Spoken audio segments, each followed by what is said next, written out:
தந்தை மகன் தூயாவியாரின் பெயராலே.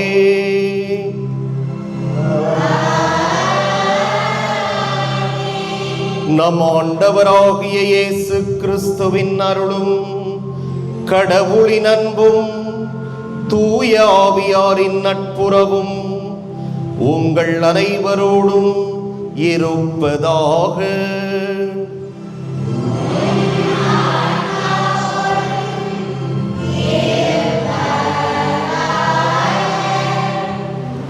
இறையேசுவின் பிரியமானவர்களே, இன்று ஆண்டின் பொதுக்காலம் 30ஆம் ஞாயிறு. இன்றைய திருவழிபாடு நமக்கு தரும் செய்தி இயேசு உலகில் ஏற்படும் அனைத்து விதமான ஏற்றத்தாழ்வுகளையும் கண்டிக்கிறார். ஏழை, பணக்காரன், உயர்ந்தவன், தாழ்ந்தவன், நேர்மையாளர், பாவி போன்ற எதையும் இயேசு சகித்துக் கொள்ளவில்லை. மனிதர் அனைவரும் சமம், எல்லா விதத்திலும் அனைவரும் மதிக்கப்பட வேண்டியவர்கள் என்று கூறுகிறார். தன்னை பற்றி பிறருக்கு காட்டிக்கொள்ள வேண்டும் என்ற மனநிலைதான் உயர்ந்தவன், பணக்காரன், நேர்மையானவன் என்று ஒருவரை அடையாளப்படுத்தும் இத்தகைய மனநிலை எப்பொழுதும் ஒரு கொடிய நோயாக இருக்கும். இதனை ஆண்டவர் முற்றிலுமாக வெறுக்கிறார். எனவே இப்படிப்பட்ட மனநிலையில் நாம் இனி வாழாமல் இயல்பாக அனைவரையும் அன்பு செய்யும் மனவேண்டி இத்தெய்வீக பணியில் இணைவோம். அன்புமிக்க சகோதர சகோதரிகளே, நம் திருமுழுக்கு நினைவாக நம்மீது தெளிக்கப்படும் தமது படைப்பாகிய இத்தண்ணீரை புனிதப்படுத்தி அருளுமாறு நம் கடவுளாக்கிய ஆண்டவரை கெஞ்சி மன்றாடுவோமாக. அவரே நமக்கு உதவி அளித்து நாம் பெற்றுக்கொண்ட தூய ஆவிக்கு உண்மை உள்ளவர்களாய் நிலைத்திருக்க அருள்வாராக. என்றென்றும் உள்ள எல்லாம் வல்ல இறைவா, வாழ்வின் ஊற்றும் தூய்மையின் தொடக்கமுமான தண்ணீரின் வழியாக மக்கள் புனிதம் அடைந்து நிலை வாழ்வின் கொடையை பெற வேண்டும் என்று திருவுளமானீர். இத்தண்ணீரை புனிதப்படுத்தியருட உம்மை வேண்டுகிறோம். ஆண்டவரே, உமது நாளாகிய இன்று உமது அருட்காவலை பெற விரும்புகிறோம். வாழ்வழிக்கும் உமது அருளின் ஊற்றினை எம்மில் புதுப்பித்தருளும். இத்தண்ணீரினால் எங்கள் உள்ளத்தையும் உடலையும் தீமை அனைத்திலிருந்தும் காத்தருள்வீராக. இவ்வாறு நாங்கள் தூய இதயத்துடன் உம்மை அணுகி வரவும் உமது மீட்பை பெற்றுக்கொள்ளவும் தகுதி பெறுவோமாக. எங்கள் ஆண்டவராகிய கிறிஸ்து வழியாகவே மன்றாடுகின்றோம். எல்லாம் வல்ல இறைவா, தண்ணீர் வளம் பெற அதில் உப்பிட வேண்டும் என்று இறைவாக்கினர் எலிசா வழியாக கற்பித்தீர். உமது படைப்பு பொருளாகிய இந்த உப்பை பரிவிரக்கத்துடன் புனிதப்படுத்தியருள உம்மை தாழ்மையுடன் வேண்டுகிறோம். ஆண்டவரே, உப்பு கலந்த தண்ணீர் தெளிக்கப்படும் இடமெல்லாம் தீயோனின் தாக்குதல் அனைத்தும் தோல்வியுறச் செய்வீராக. உம் தூய ஆவியார் உடனிருந்து எங்களை இடையராது காத்தருள்வாராக. எங்கள் ஆண்டவராகிய கிறிஸ்து வழியாக உம்மை மன்றாடுகின்றோம்.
எல்லாம் வல்ல இறைவனும் பாவங்களிலிருந்து நம்மை தூய்மைப்படுத்துவாராக.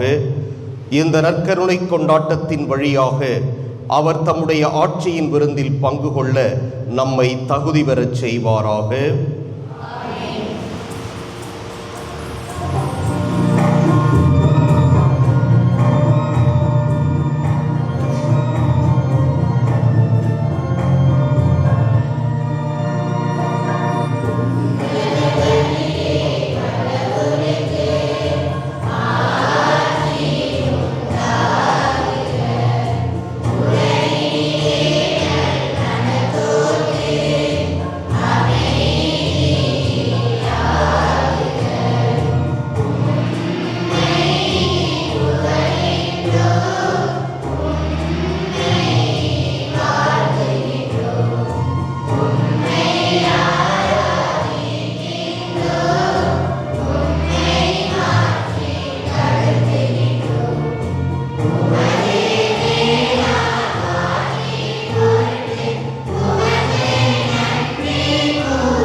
மன்றாடுவோமாக.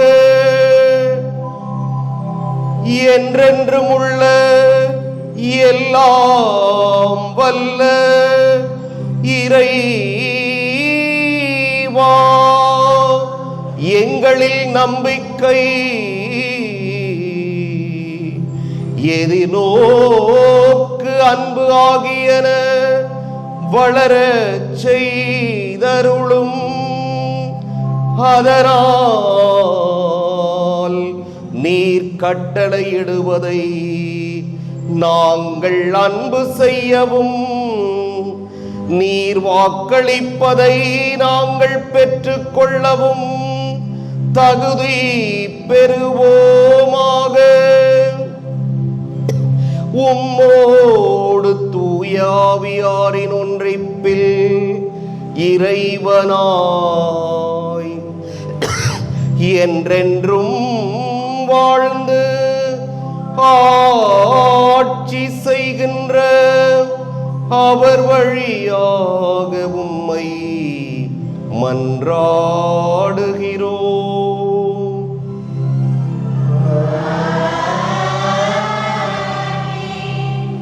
தயவு செய்து இந்த கருப்பு கலர் டைல்ஸ் இருக்குல்ல, இதில் யாரும் உட்காரக்கூடாது. ஏன்னா போகிறவங்க வரவங்களுக்கு இடம் வேணும். அனைவருக்கும் ஆண்டவர், அவர் ஒருபோதும் வேறுபாடு காட்டுவதில்லை. எல்லோரின் பாவங்களையும் மன்னிப்பவர். அவரிடம் நாம் நமது பாவத்தை உணர்ந்து திரும்பி வர வேண்டும் என்ற கடவுளின் எதிர்பார்ப்பை கூறும் இம்முதல் வாசகத்திற்கு செவி சாய்ப்போம். முதல் வாசகம், தங்களை தாழ்த்துவோரின் வேண்டுதல் முகில்களை ஊடுருவி செல்லும். சீராக்கின் ஞான நூலிலிருந்து வாசகம். அதிகாரம் 35 இறைவசனங்கள் 12 முதல் 14, மேலும் 16 முதல் 18 வரை. ஆண்டவர் நடுவராய் இருக்கிறார். அவரிடம் ஒருதலை சார்பு என்பதே கிடையாது. அவர் ஏழைகளுக்கு எதிராய் எவரையும் ஒருதலை சார்பாய் ஏற்க மாட்டார்.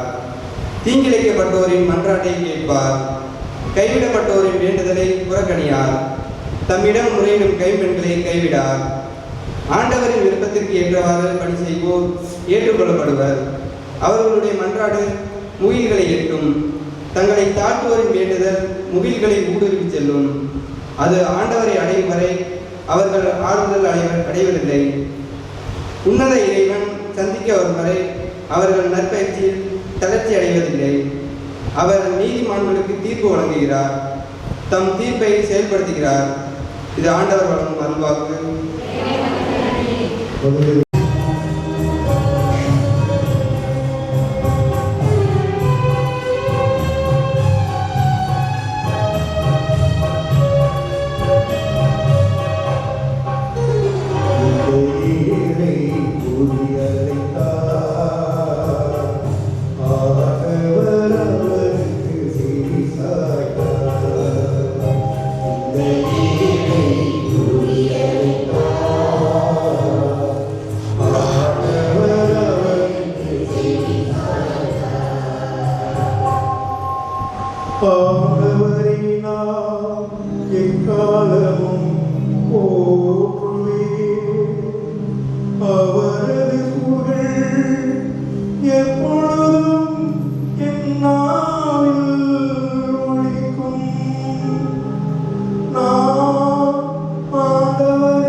வேண்டும் என்றும் நாம் நம்முடைய தடைகளை தாண்டி நமது நம்பிக்கையை காத்து கொண்டு வாழ்ந்தால் அதற்கான பரிசினை இறைவன் தருவார் என்றும் கூறும் பவுலடியாரின் வாசகத்திற்கு பக்தியோடு செவி கொடுப்போம். எனக்கென வைக்கப்பட்டிருப்பது நேரிய வாழ்வுக்கான வெற்றி வாகையே. இரண்டாம் வாசகம். திருத்தூதர் பவுல் தீமோத்தேயுவுக்கு எழுதிய 2ஆம் திருமுகத்திலிருந்து வாசகம். அதிகாரம் 4 இறை வார்த்தைகள் 6-8 மேலும் 16-18 முடிய. அன்பிற்குரியவரே, நான் இப்போதே என்னை பலியாக படைக்கிறேன். நான் பிரிந்து செல்ல வேண்டிய நேரம் வந்துவிட்டது. நான் நல்லதொரு போராட்டத்தில் ஈடுபட்டேன். என் ஓட்டத்தை முடித்துவிட்டேன். விசுவாசத்தை காத்துக்கொண்டேன். இனி எனக்கென வைக்கப்பட்டிருப்பது நேரிய வாழ்வுக்கான வெற்றி வாகையே. அதை இறுதி நாளில் ஆண்டவர் எனக்கு தருவார். நீதியான அந்த நடுவர் எனக்கு மட்டுமல்ல, அவர் தோன்றுவார் என விரும்பி காத்திருக்கும் அனைவருக்குமே தருவார். நான் முதல் முறை வழக்காடிய போது எவரும் என் பக்கம் இருக்கவில்லை. எல்லாரும் என்னை விட்டு அகற்றனர். அக்குற்றம் அவர்களை சாராதிருப்பதாக.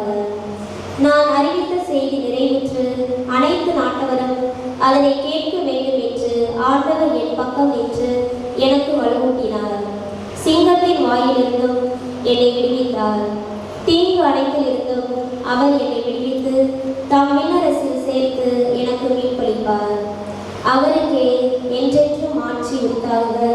ஆமென். ஆண்டவரின் அருள்வாக்கு.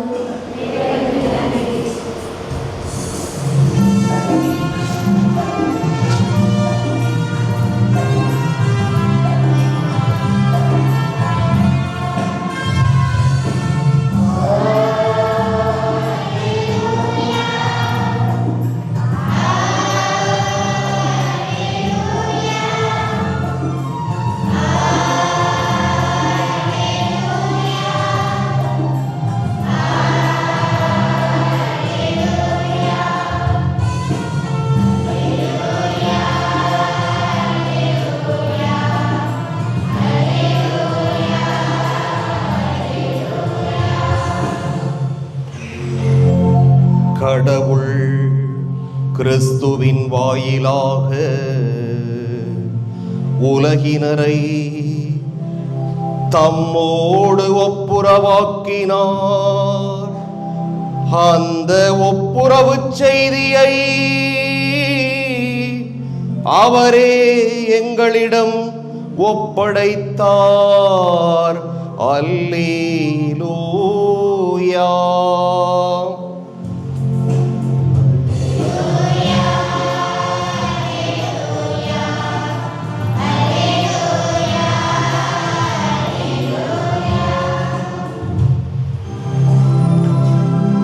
ஆண்டவர் உங்களோடு இருப்பாராக.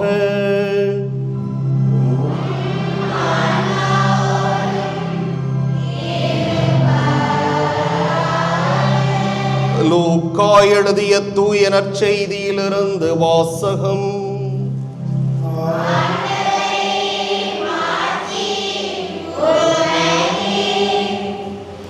அதிகாரம் 18 இறைவாக்குகள் 9 தொடக்கம் 14 இறுதியாக. அக்காலத்தில் தாங்கள் நேர்மையானவர் என்று நம்பி மற்றவர்களை இகழ்ந்து ஒதுக்கும் சிலரை பார்த்து இயேசு இந்த உவமையை சொன்னார். இருவர் இறைவனிடம் வேண்ட கோவிலுக்கு சென்றனர். ஒருவர் பரிசேயர், மற்றவர் வரி தண்டுபவர். பரிசேயர் நின்று கொண்டு இவ்வாறு இறைவனிடம் வேண்டினார்: கடவுளே, நான் கொள்ளையர், நேர்மையற்றோர், விபச்சாரர் போன்ற மற்ற மக்களைப் போலவோ இந்த வரி தண்டுபவரைப் போலவோ இல்லாதது பற்றி உமக்கு நன்றி செலுத்துகிறேன். வாரத்தில் 2 முறை நோன்பு இருக்கிறேன். என் வருவாயில் எல்லாம் 10 பங்கை கொடுக்கிறேன்.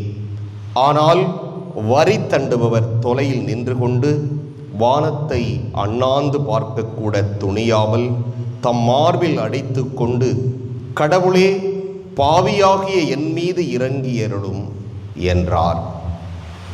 இயேசு பரிசேயர் அல்ல, வரி தண்டுபவரே கடவுளுக்கு ஏற்புடையவராகி வீடு திரும்பினார். ஏனெனில் தம்மை தாமே உயர்த்துவோர் தாழ்த்தப் பெறுவர், தம்மை தாமே தாழ்த்துவோர் உயர்த்தப் பெறுவர் என நான் உங்களுக்கு சொல்கிறேன் என்றார். ஆண்டவரின் அருள்வாக்கு.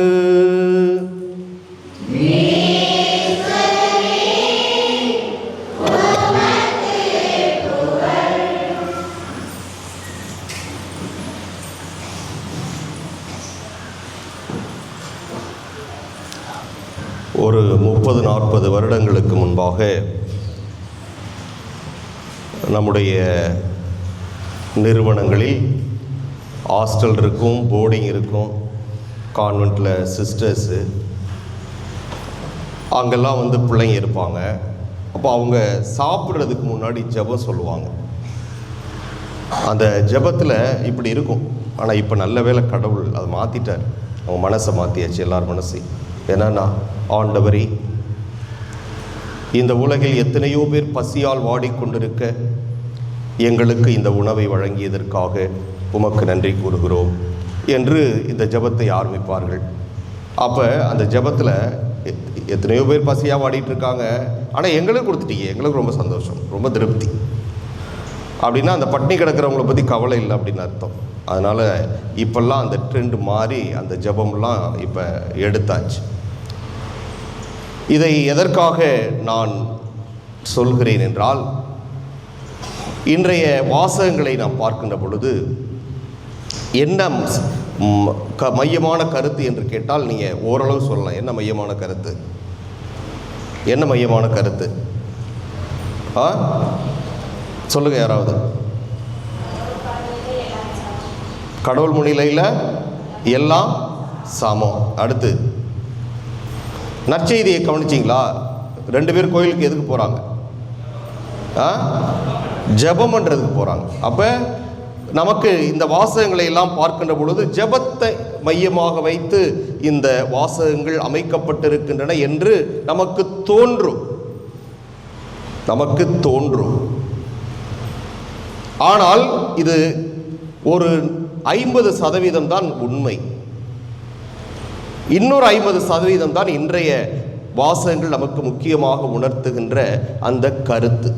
நான் பல முறை சொல்லியிருக்கிறேன், ஜெபம் செய்யும்போது நம்முடைய ஜெபம் நியாயமானதாக இருக்கணும். பக்கத்து வீட்டுக்காரன் நாசமாக போயிடணும் ஆண்டவரின்னு ஜெபிச்சா அந்த ஜெபத்தை கடவுள் கேட்க மாட்டார் அப்படின்னு நான் சொல்லியிருக்கேன். அது இன்றைய முதல் வாசகத்திலே ரொம்ப அழகாக சொல்லப்பட்டிருக்கிறது. பாருங்க, ஆண்டவர் நடுவராய் இருக்கிறார், அவரிடம் ஒருதலை சார்பு கிடையாது. அவர் ஏழைகளுக்கு எதிராய் எவரையும் ஒருதலை சார்பாய் ஏற்க மாட்டார். ரொம்ப அருமையான வசனம் பாருங்க. ஏழைகள், கஷ்டப்படுறவங்க, இவங்களுக்கு எதிரான ஜெபமாக இருந்தால் அந்த ஜெபம் கேட்கப்படாது. அவர் அவர்கள் பக்கமாகத்தான் இருப்பார். ஆண்டவர் ஒருதலை பட்சமாக இருக்க மாட்டார், ஆனால் பாதிக்கப்பட்டோரின் சார்பாக இருப்பார். அப்ப இது ஒருதலை பட்சம் இல்லையா என்று கேட்டால் இல்லை. காரணம், பட்டினி கிடப்பவனுக்கு உணவு தேவையா, 3 வேளையும் கொழுத்த உணவை உண்பவனுக்கு உணவு தேவையா? எது தேவை? பட்டினி கிடப்பவனுக்கு தானே உணவு தேவை, அப்படித்தானே? இல்லை 3 வேளை நல்லா நான்வெஜ் சாப்பிட்றவனுக்கு ஒரு நேரம் பசியாக இருக்கானா அவனுக்கு போய் நமக்கு இறக்கம் காட்ட முடியுமா? சொல்லுங்க பாப்போம். அப்போ பட்டினி கிடப்பவனுக்கு தான். அதுபோல ஆண்டவர், இதுதான் அவருடைய நியாயம், இதுதான் அவருடைய சமத்துவம். பாதிக்கப்பட்டோரின் சார்பாகத்தான் இறைவன் இருப்பார் என்பதற்கு இந்த முதல் வாசகம் ஒரு சாட்சி. அடுத்தது, தீங்கிழைக்கப்பட்டோரின் மன்றாட்டை கேட்பார். இதுதான் நான் சொல்றது அடிக்கடி. தீங்கிழைப்போரின் மன்றாட்டை கேட்பார் என்று அங்கு இல்லை. இங்கு என்ன சொல்லப்பட்டிருக்கிறது? என்ன சொல்லப்பட்டிருக்கிறது? தீங்கு இழைக்கப்பட்டோர். யாருக்கு ஒருவர் தீங்கு இழைத்திருக்கிறாரோ அந்த பாதிக்கப்பட்ட மக்களுடைய ஜெபத்தை தான் ஆண்டவர் கேட்பார். தீங்கு செய்வோருடைய மன்றாட்டை அவர் ஒருபோதும் கேட்க மாட்டார். தீங்கிழைக்கப்பட்டோரின் மன்றாட்டை கேட்பார், தீங்கிழைப்போரின் மன்றாட்டை அவர் கேட்க மாட்டார். அடுத்ததாக, கைவிடப்பட்டோரின் வேண்டுதலை புறக்கணிக்கவே மாட்டார். தம்மிடம் முறையிடும் கைம்பெண்களை கைவிடார். கைம்பெண்கள் தான் உங்களுக்கு தெரியும், விடோஸ் நம்ம சொல்லுவோம். அவர்களை ஒருபோதும் கைவிடார். அடுத்தது, ஆண்டவரின் விருப்பத்திற்கு ஏற்றவாறு பணி செய்வோர் ஏற்றுக்கொள்ளப்படுவர். இது எல்லாமே அந்த கருத்தை மையமாகத்தான். ஆக ஆண்டவரின் விருப்பத்திற்கு ஏற்றவாறு இல்லை என்றால் அந்த ஜபமாக இருந்தாலும் எதுவாக இருந்தாலும் அங்கே ஏற்றுக்கொள்ளப்படாது. அவர்களுடைய மன்றாட்டு முகில்களை எட்டும். யார்? ஆண்டவருடைய விருப்பத்தின்படி செயல்படுபவர்களுடைய ஜபம் முகில்களை எட்டும். தங்களை தாழ்த்துவோரின் வேண்டுதல் முகில்களை ஊடுருவி செல்லும். இறைவன் முன்பாகவும் மற்றவர்கள் முன்பாகவும் தன்னை தாழ்த்திக் கொள்பவர்களுடைய ஜபம் முகில்களை எட்டும் என்று ஆண்டவர் சொல்லுகிறார். அது ஆண்டவரை அடையும் வரை அவர்கள் ஆறுதல் அடைவதில்லை. எனவே கண்டிப்பாக அந்த ஜபம் அவர்களை சென்றடையும். ஆக இது ஜபத்தை பற்றி சொல்லுது, ஆனால் 50% தான். இன்னொரு 50% ஜபத்தில் இருக்கின்ற நியாயத்தை பற்றி நமக்கு சொல்லுகின்றது. எதுக்கு ஒரு நியாயம் வேண்டாமா என்று நாம் அடிக்கடி கேட்பது உண்டு. அதைத்தான் இந்த முதல் வாசகம் நமக்கு சொல்லுகிறது. தொடக்கத்தில் சொன்னேன், ஜபம். எத்தனையோ ஏழைகள் பசியால் வாடுகின்ற பொழுது, பட்டினியால் வாடுகின்ற பொழுது எங்களுக்கு இந்த உணவை கொடுத்ததென்றால் அந்த ஜபத்திலே நியாயம் இல்லை. அவர்களுடைய பட்டினியை நாம் கிண்டல் செய்கிறோம், கேலி செய்கிறோம். அதனால் தான் அது சரியான ஜபம் அல்ல என்று உங்களிடம் சொன்னேன். அதுபோன்று ஜபத்திலும் ஒரு நியாயம் இருக்க வேண்டும். நியாயமில்லாத ஜபத்தை ஆண்டவர் ஒருபோதும் ஏற்றுக்கொள்ள மாட்டார் என்பதற்கு இன்றைய நற்செய்தியும் ஒரு சான்று. இருவர் இறைவனிடம் ஜெபிக்க செல்கின்றார்கள். ஒருத்தன் யாரு? ஒரு பரிசேயன். இன்னொருத்தன் யாரு? வரி தண்டுபோர். இங்க வரி தண்டுபோர்னா என்ன அர்த்தம்? அந்த காலத்தில் வரி தண்டுபவர்களை இன்னொரு பேர் வச்சு கூப்பிட்டாங்க. என்ன பேரு? பாவிகள். நமக்கு புது ஏற்பாட்டில் பல இடங்களில் வந்திருக்குது. இது வரி தண்டுபவர்கள் பாவிகளாக கருதப்பட்டார்கள்.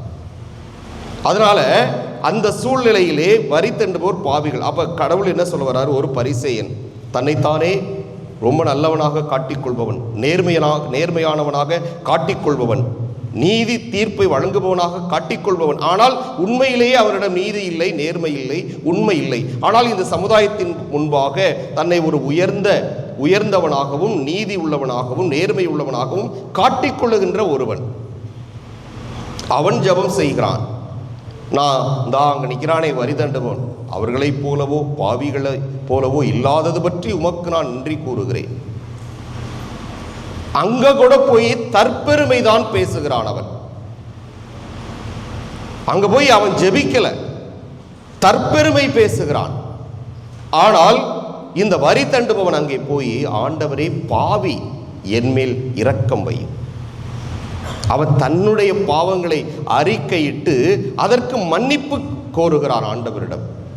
எனவேதான் இந்த இருவருள் எவர் ஜபம் கேட்கப்பட்டது என்றால் இந்த வரி தண்டுபவனுடைய ஜபம்தான் உண்மையான ஜபம், அவனுடைய ஜபம்தான் கேட்கப்படும் என்று நம் ஆண்டவர் இயேசுவே சொல்லுகிறார். எனவே நாம் ஜபம் செய்கின்ற பொழுது அந்த ஜபம் நீதியானதாக இருக்கிறதா, நேர்மையானதாக இருக்கிறதா, உண்மையானதாக இருக்கிறதா என்று நாம் பார்க்க வேண்டும்.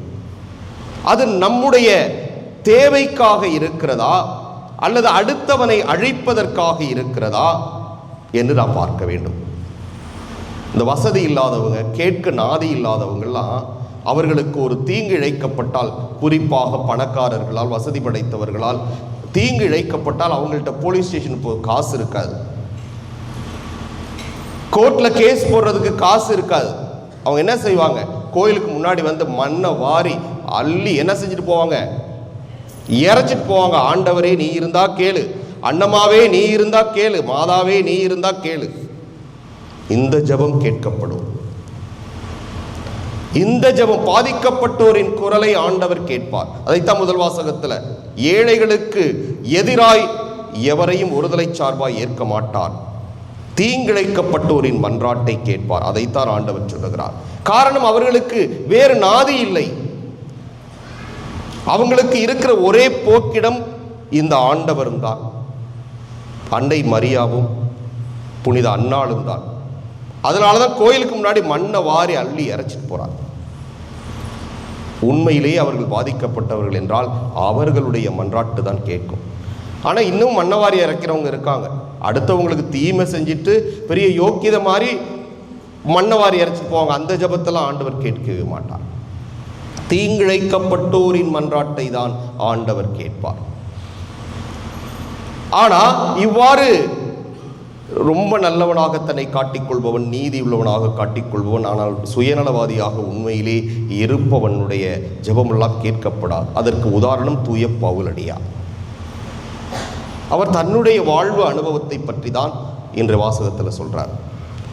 அவர் ரொம்ப அழகாக சொல்றார், நான் என்னை பலியாக படைக்கிறேன், கடவுளுக்கு என்னையே பலியாக படைக்கிறேன், நான் பிரிந்து செல்ல வேண்டிய நேரம் வந்துவிட்டது, சாவு நெருங்கி விட்டது. அவர் அதுதான் சொல்றார், நான் நல்லதொரு போராட்டத்தில் ஈடுபட்டேன், என் ஓட்டத்தை முடித்து கொண்டேன். என்ன போராட்டம்? ஆண்டவருடைய நற்செய்தியை அறிவிக்கின்ற போராட்டம். ஆண்டவருடைய இயேசுடைய புகழையும் பெருமையையும் அவருடைய வார்த்தையையும் இந்த உலகமெல்லாம் அறிக்கையிடுகின்ற அந்த போராட்டம், அதற்காக வாழ்கின்ற ஒரு போராட்டம், அதற்காக தன்னையே அர்ப்பணிக்கின்ற ஒரு போராட்டம். இந்த போராட்டத்தில் நான் ஈடுபட்டேன். இப்பொழுது நான் என்னுடைய ஓட்டத்தை முடித்து கொண்டேன், விசுவாசத்தை காத்து கொண்டேன். இவ்வளவு அருமையான வார்த்தை பாருங்கள். இப்படி ஆண்டவருக்கு ஏற்ற ஒரு வாழ்வு வாழ்ந்து என்னுடைய விசுவாசத்தை நான் காத்து கொண்டேன். இனி எனக்கென வைக்கப்பட்டிருப்பது நேரிய வாழ்வுக்கான வெற்றி வாகை. வெற்றி வாகைதான் இயேசுவோடு இருப்பது விண்ணகத்திலே. அதுதான் அவர் எதிர்பார்க்கின்ற வெற்றி வாகை. அதை இறுதி நாளில் ஆண்டவர் எனக்கு தருவார். நீதியான அந்த நடுவர் எனக்கு மட்டுமல்ல அவர் தோன்றுவார் என விரும்பி காத்திருக்கும் அனைவருக்குமே தருவார், நமக்கும் தருவார். அந்த பவுலடியாரை போல ஒரு மனமாற்றம் உள்ளவராக வாழ்கின்ற பொழுது, இறைவனோடு ஒரு ஒப்புரவு வாழ்வு வாழ்கின்ற பொழுது நமக்கும் கிடைக்கும் என்று அவர் உறுதி கூறுகிறார். ஏன்? அவர் பாவியாக வாழ்ந்தவர், கொலைகாரர், கிறிஸ்தவர்களை கொலை செய்தவர். இப்படி தன்னுடைய வாழ்வு முழுவதுமே ஒரு அநியாயமான அக்கிரமமான வாழ்வு அவருடைய வாழ்வில் நிரம்பி இருந்தது. கடைசியிலே ஆண்டவர் அவரை மனமாற்றினார். அந்த ஆண்டவருக்காகவே வாழ்ந்து இப்படி இறுதியிலே தன்னுடைய வாயிலிருந்து புறப்படுகின்ற வார்த்தைகளை அவர் வெளிப்படுத்துவதை நாம் பார்க்கிறோம். எனவே அங்கே ஒப்புரவாகிவிட்டார். கடைசியில் ஒரு வார்த்தை சொல்லுவார், அதுதான் நமக்கு ரொம்ப தீங்கு அனைத்திலிருந்தும் அவர் என்னை விடுவித்து தாம் விண்ணரசில் சேர்த்து எனக்கு மீட்பளிப்பார். என்ன தீங்கு? நான் சொன்னேன் அல்லவா, அவர் சவுலாக இருந்த பொழுது செய்த பாவங்கள், கொலைகள், இவை எல்லாமே தீமைகள். இந்த தீமை அனைத்திலிருந்தும் அவர் என்னை விடுவித்து தம் விண்ணரசில் சேர்த்து எனக்கு மீட்பளிப்பார். அவருக்கே என்றென்றும் மாட்சி உரித்தாகுக என்று சொல்லுகிறார். பாருங்கள், ஒரு மனம் மாறிய வாழ்வு, பாவத்தை விடுத்து நல்லவராக மாறி இறைவனோடு ஒப்புரவாகி வாழ்ந்தவருடைய அந்த வார்த்தைகளை பாருங்கள். எனவே நாமும் மனம் மாற வேண்டும். நம்முடைய ஜபமானது நம்முடைய மனதை திருத்துகின்ற, நம்முடைய வாழ்வை மாற்றுகின்ற ஜபமாக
மன்றாட்டுக்களை எல்லாம் ஆண்டவரிடம் எடுத்துரைப்போம். தாழ்ச்சியின் வடிவமான என் இறைவா, திரு அவையை வழிநடத்தும் எங்கள் திருத்தந்தை, ஆயர்கள், அருட்பணியாளர்கள் அனைவரும் தாழ்ச்சியோடு மக்களை வழிநடத்த தேவையான அருளை தர வேண்டும் என உம்மை மன்றாடுகிறோம். ஞானத்தின் உறைவிடமே என் இறைவா, இறைமக்கள் அனைவரும் உம்மை அதிகமாக தேடவும், அன்பு செய்யவும், பகிர்தலில் மகிழ்வையும் சவால்களையும் சந்திக்கவும் தேவையான ஞானத்தையும் அருளையும் தந்தருள உம்மை மன்றாடுகிறோம். நிறைவாழ்வை என் இறைவா, எங்களுடைய சுயநலத்தால் அடுத்தவரை காயப்படுத்தாமல் இருக்கவும், பொதுநலத்தோடு செயல்படவும், நீர் மட்டுமே நிறைவாழ்வு என ஏற்று வாழவும் தேவையான அருளை தர உம்மை மன்றாடுகிறோம். நீதியின் அரசரே என் இறைவா, எங்கள் வாழ்வில் நாங்கள் யாரையும் தீர்ப்பிடாமல் இருக்கவும், குடும்பங்களின் சுற்றுப்புறத்தில் உறவினர்களோடு அன்பாக பழகவும், ஆறுதலாக இருந்து நல்ல சமூகத்தை உருவாக்கவும் தேவையான அருளை தர உம்மை மன்றாடுகிறோம். நம்முடைய தனிப்பட்ட தேவைகளை அமைதியாக ஆண்டவரிடம் எடுத்துரைப்போம்.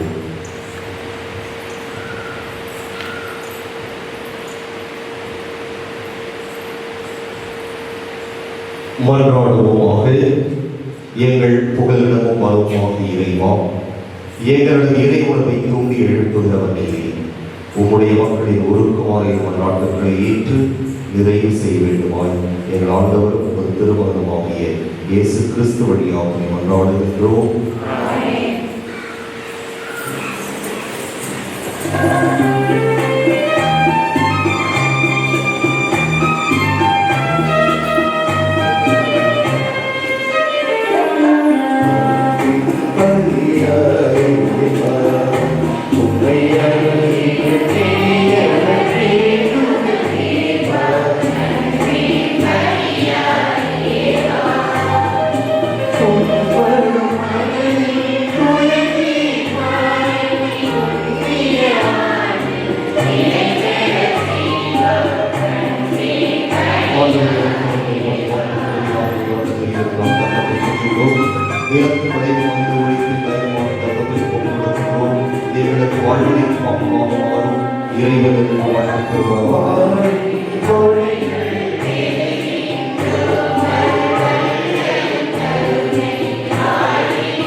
சகோதர சகோதரிகளே, என்னுடைய உங்களுடையதுமான இப்பலி எல்லாம் வல்ல தந்தையாகிய இறைவனுக்கு ஏற்றதாக உங்களை மன்றாடுங்கள்.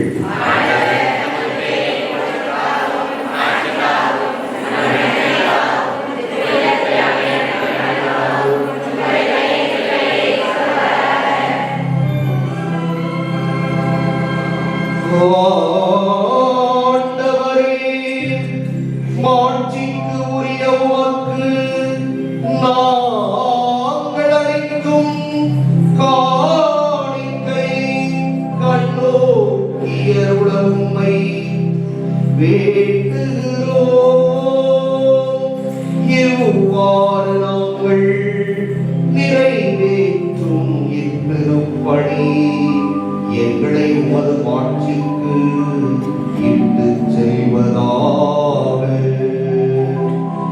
எங்கள் ஆண்டவராகிய கிறிஸ்து வழியாக உம்மை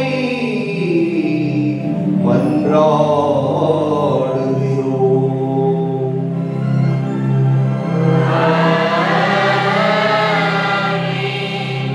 ஆண்டவர் உங்களோடு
எந்நாளும் எவ்விடத்திலும் நாங்கள் உமக்கு நன்றி செலுத்துவது மெய்யாகவே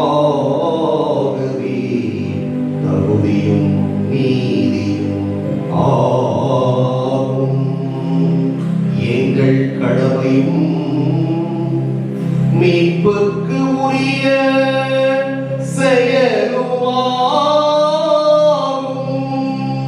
நாங்கள் வாழ்வதும் இயங்குவதும் இருப்பதும் உம்மிலேதான். இந்த உடலோடு வாழ்க்கையில் உமது பரிவிரக்கத்தின் பயன்களை மட்டுமே நாங்கள் நாள்தோறும் அனுபவிப்போருடன்றி இப்பொழுதே நிலை வாழ்வின் பிணையையும் கொண்டுள்ளோம். ஏனெனில் ஆவியாரின் முதற்கனிகளை பெற்றுள்ள நாங்கள் பாஸ்கா மறை நிகழ்வின் பயன் எங்களுக்கு என்றும் உண்டு என நம்புகின்றோம். அந்த ஆவியார் வழியாகவே நீ இயேசுவை சாவினின்று உயிர்த்தெழச் செய்தீர். ஆகவே நாங்கள் வானதூதரைவரோடும் சேர்ந்து உம்மை புகழ்ந்தேத்தி அக்களித்து கொண்டாடி ஆர்ப்பரித்து பாடுவதாவது.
இக்காணிக்கைகளை தூய்மைப்படுத்த உம்மை வேண்டுகிறோம். இவ்வாறு எங்கள் ஆண்டவர் இயேசு கிறிஸ்துவின் உடலும் இரத்தமுமாக எங்களுக்கு இவை மாறுவனவாக.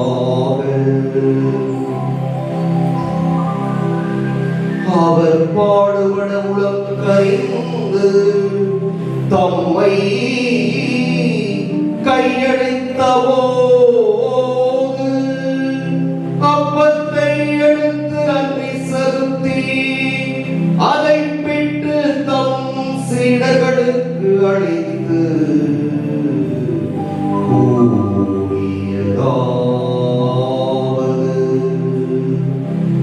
அனைவரும் இதிலிருந்து பெற்று உண்ணுங்கள்.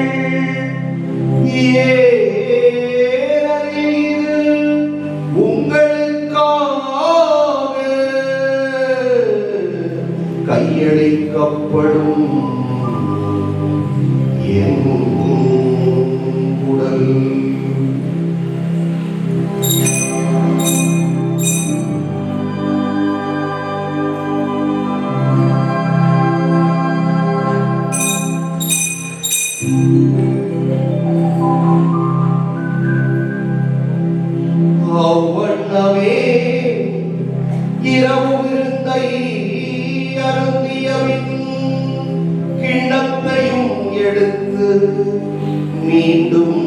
உமக்கு நன்றி கூறி தம் சீடர்களுக்கு அளித்து அவர் கூறியதாவது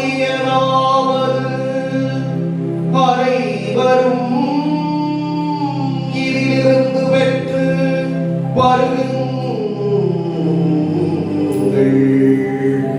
ஏனெனில் இது புதிய நிலையான உடன்படிக்கைக்கு உரிய என் இரத்தத்தின் கிண்ணம். இது பாவ மன்னிப்புக்கென்று உங்களுக்காகவும் பலருக்காகவும் சிந்தப்படும். இதை என் நினைவாக செய்யுங்கள்.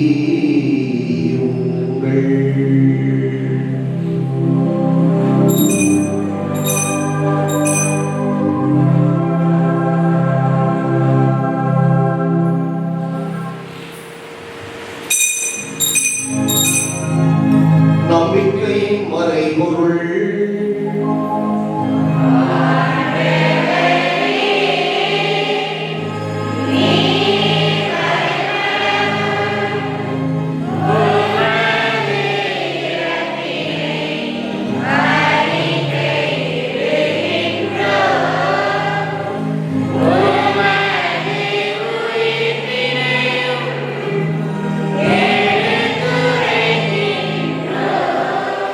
ஆகவே ஆண்டவரே, நாங்கள் கிறிஸ்துவின் இறப்பினையும் உயிர்ப்பினையும் நினைவு கூர்ந்து வாழ்வு தரும் அப்பத்தையும் மீட்பளிக்கும் கிண்ணத்தை உமக்கு கொடுக்கின்றோம்.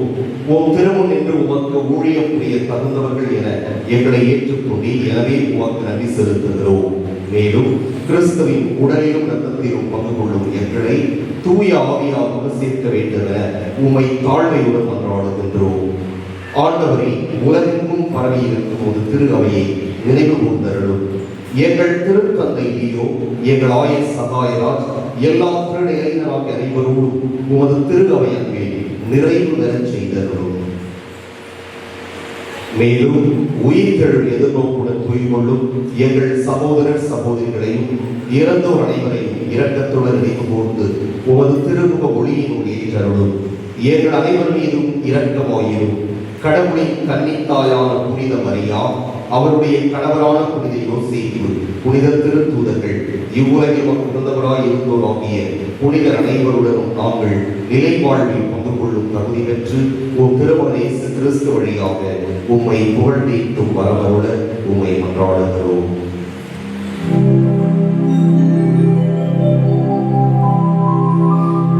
இவர் வழியாக இவரோடு இவரில் எல்லாம் வல்ல இறைவனாகிய தந்தையே, தூய ஆவியாரின் ஒன்றிப்பில் எல்லா புகழும் மாட்சியும் என்றென்றும் உமக்கு உரியதே.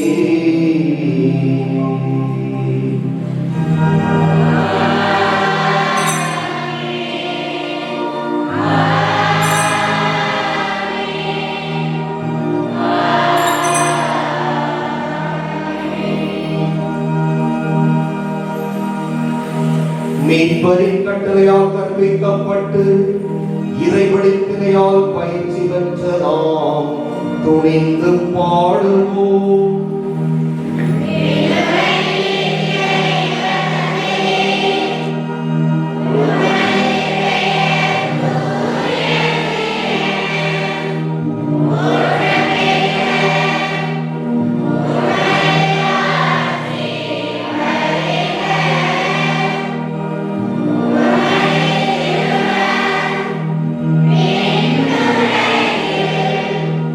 Yeah.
அமைதியை கனிவுடன் அருள உம்மை மன்றாடுகிறோம்.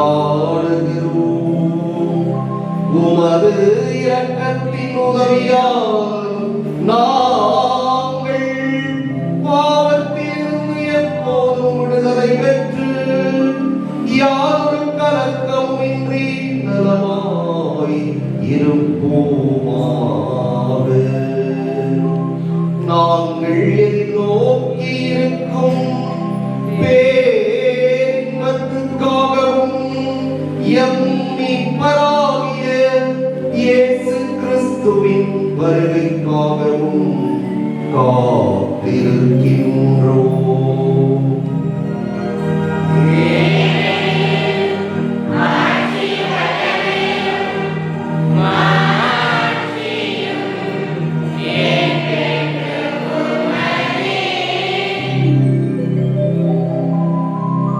ஆண்டவரே இயேசு கிறிஸ்துவே, அமைதியை உங்களுக்கு விட்டுச் செல்கிறேன், என் அமைதியையே உங்களுக்கு அளிக்கின்றேன் என்று உம் திருத்தூதர்களுக்கு மொழிந்தீரே.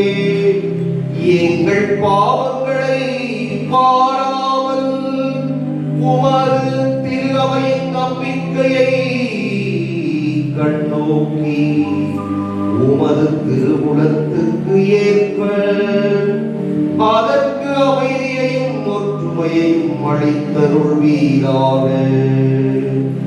என்றென்றும் வாழ்ந்து ஆட்சி செய்கின்றவர் நீரே.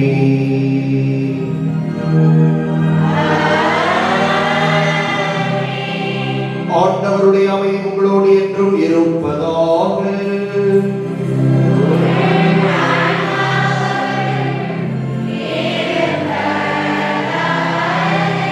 ஒருவருக்கொருவர் அமைதியை பகிர்ந்து கொள்வோம்.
ஏதோ இறைவனின் செம்மறி, ஏதோ உலகின் பாவங்களை போக்குபவர், செம்மறியின் விருந்துக்கு அழைப்பு பெற்றோர், பேறு பெற்றோர்.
நம்மிடம் அடைக்கலமுகமே.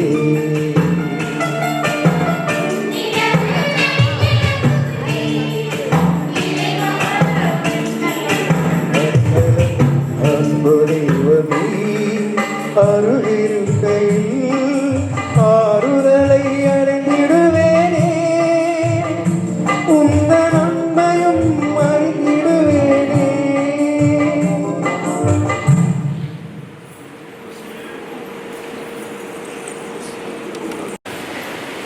கிறிஸ்து நமக்காக தம்மை நறுமணம் வீசும் பலியாக கடவுளுக்கு ஒப்பு கொடுத்து நம்மை அன்பு செய்தார்.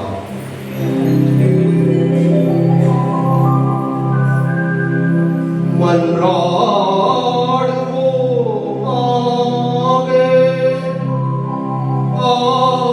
ஆண்டவரே, உம் அருளடையாளங்கள் தம்முள் கொண்டிருக்கும் அருள் எங்களில் நிறைவு பெறச் செய்தருள உம்மை வேண்டுகிறோம். அதனால் இப்போது அடையாள முறையில் கொண்டாடுவதை நாங்கள் உண்மையாகவே பெற்றுக்கொள்வோமாக. எங்கள் ஆண்டவராகிய கிறிஸ்து வழியாக உம்மை மன்றாடுகிறோம்.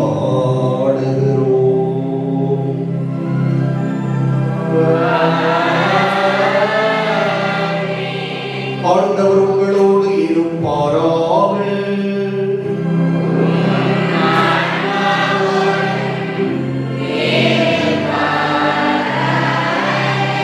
எல்லாம் வல்ல இறைவன் தந்தை, மகன், தூய ஆவி